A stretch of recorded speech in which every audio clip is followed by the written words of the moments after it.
Welcome to our exploration of Botanophobia, a profound fear of plants that transforms serene greenery into a landscape of fear for some. Botanophobia encapsulates not just an aversion, but a range of emotional and physical responses that can disrupt daily life.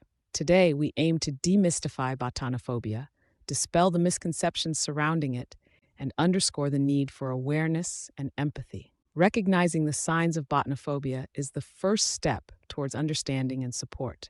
As we delve into this condition, our mission is clear: foster a deeper understanding of botanophobia, encourage an informed and sensitive dialogue, and chart the path forward for those affected. Delving deeper into botanophobia, we encounter a broad spectrum of symptoms, from mild unease to severe panic attacks that can immobilize an individual. Understanding these symptoms is crucial for fostering compassion.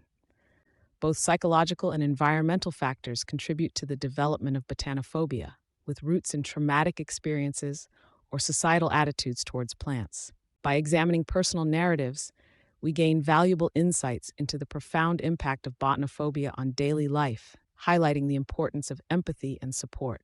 Knowledge propels us towards more effective assistance, and as we journey through these challenges, we're reminded that hope and help are always within reach.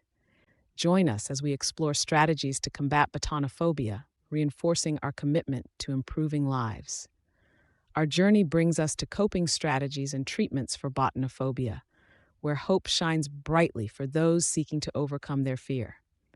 Professional therapy provides individualized strategies to address and dismantle this fear, complemented by self-help techniques that empower and liberate.